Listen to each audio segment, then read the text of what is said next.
तारक मेहता का उल्टा चश्मा एक ऐसा शो रहा है जो हमने बचपन से देखा है, almost like I believe 90% of children ने ये शो तो देखा ही देखा होगा। बट आज मैं जिन सीन्स की बात करूँगी वो पॉपुलर सीन्स नहीं है बहुत ज़्यादा। For example Bhootni track, Pakistan track, Gulabo track, ये तो सबको पता है कि ये तारक मेहता में आए। They are like phenomenal event in this world. और आज जो मैं सीन्स डिस्कस करूंगी, अगर तुम्हें वो सीन भी फोटो देखते याद आ गए तो हो तुम ट्रू टीएम कोसी फैन। तो अगर तुम हो तो कमेंट करना कि तुम कितने सीन इन 4 सीन में से फोटो देखते पहचान गए। Okay, so this is seen number 4। क्या फोटो देखते तुम्हें ये सीन याद आ गया? So this scene is basically from the initial episode of Taarak Mehta Ka Ooltah चश्मा। इस टाइम हुआ ये था कि बेसिकली भिड़े थोड़ी फाइनेंशियल प्रॉब्लम्स से सफ़र कर रहा था and Jethalal helped him without letting him know कि जेठालाल ने ही असली में उसकी मदद की है। And I think it was basically foundation of the kind of character Jethalal really was. ऐसा नहीं दिखाया था कि जेठालाल बिल्कुल परफेक्ट कैरेक्टर है या जेठालाल बहुत ही दिल का ईमानदार और बहुत अच्छा इंसान है। बट इस सीन से ये एस्टैब्लिश हो गया कि at the end of the day he is a good man despite his flaws. But मुझे लगता है एज व्यूअर्स हम सब चाहते थे कि भिड़े को पता लगे कि एक्चुअली जेठालाल ने ही उसकी मदद की है। But I guess that was the whole point, someone helping someone else silently. Now let's move to scene number 3। ये फाइनली तब आया था ये वाला ट्रैक जब ऐसा लगता था कि Jethalal was basically always insulting Daya for her behaviour, और जो मुझे इतना नहीं पसंद है honestly. And I think this is one of Jethalal's flaws that he always disrespected his wife. But इस सीन के बाद तुमने अगर देखा हो तो इस सीन में हुआ क्या, दया ने मौन व्रत ले लिया क्योंकि जेठालाल इतना ही फेडअप हो गया था उससे कि उसको दया का बोलना भी अच्छा नहीं लग रहा था। And Jethalal was not at all giving shit about that also. उसने बोला कि हाँ ठीक है, तू बोल नहीं रही तो बहुत अच्छा है। पर फिर जेठालाल को रियलाइज़ होता है दया की इंपॉर्टेंस, और हम देखते हैं कि Daya finally took stand for herself despite of just laughing off. और फिर ये वाला सीन आता है जब जेठालाल बेसिकली भीख मांगता है दया से कि वो बोले बट दया बोलती नहीं है। तो वो अपने फ़ोन में दया की आवाज़ की रिकॉर्डिंग सुनता है एंड दया भी ये सब सुन रही होती है but she was not reacting to it. And फिर लता मंगेशकर जी का एक गाना बजता है कि मेरी आवाज़ ही मेरी पहचान है वाला song. I think the song, the scene placement, the camera placement, everything was just so accurate. And उसके बाद तुमने देखा हो तो बाद में ये एंगल बिल्कुल हटा दिया था कि जेठा दया की डिसरिस्पेक्ट करता है, उसको कम्प्लीटली इग्नोर करता है। बाद में ऑफ कोर्स बबीता वाला एंगल तो रहा सैडली, बट जेठालाल और दया की chemistry became much better. And now scene number 2, and this is जब बापूजी ने टप्पू की दादी के लिए कविता गाई थी। आई गेस इट वॉज हास्य कवि सम्मेलन समथिंग, और इसमें सब एक दूसरे के लिए कविता गाते हैं and then Bapuji also does it for his own wife. And Bapuji says this line कि भगवान किसी को इश्क में फिदा ना करे और अगर करे तो कभी उन्हें जुदा ना करे।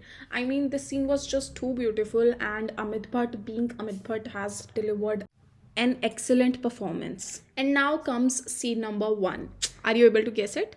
Because now I'm revealing. ये सीन मुझे लगता है बहुत कम लोगों को पता होगा। So this scene is basically जब जेठालाल लंदन जाने वाला होता है बिकॉज उसके सेल्स बहुत ज़्यादा हुए होते हैं टोनी टीवी के। बट हो जाता है बेसिकली कन्फ्यूजन। जेठालाल को लगता है कि फैमिली का मतलब है कि उसकी अपनी फैमिली, जबकि वो फैमिली से बिजनेस फैमिली मीन कर रहे होते हैं। तो इस कन्फ्यूजन की वजह से जेठालाल सबको बोलता है कि हम सब लंदन जा रहे हैं, बट बाद में उससे पता चलता है कि सिर्फ जेठालाल लंदन जा सकता है। तो जब उसे लगता है कि सब जा रहे हैं, जब उसे ये कन्फ्यूजन होता है, वो बहुत खुश होता है and he was really happy and everyone was really happy. But the moment Jethalal realises कि सबका नहीं है, सिर्फ उसका है, उसकी सारी होप, उसकी सारी एक्साइटमेंट ड्रॉप हो जाती है एंड ही इज़ लाइक क्या फ़र्क पड़ता है, अब तो मैं नहीं ही जाना चाहता लंदन। बट वो उसके बिजनेस के लिए ऑफ कोर्स ज़रूरी होता है। तो वो अपनी फैमिली को बोलता है कि मैं नहीं जाऊँगा लंदन क्योंकि तुम सब नहीं जा रहे। बट फिर दया रियलाइजेस कि जेठालाल के लिए कितना ज़रूरी है, वो इतनी मेहनत ही उनके परिवार के लिए कर रहा है and now he is getting something and he is basically sacrificing it just because उसकी फैमिली उसके साथ नहीं जा रही है। ये मेरे हिसाब से कैरेक्टर डिफाइनिंग ट्रैक था ऑफ जेठालाल कि everything he did, he actually worked his ass off every day just to make his family happy. And the moment this whole scenario became about him, he basically did not want to go at all.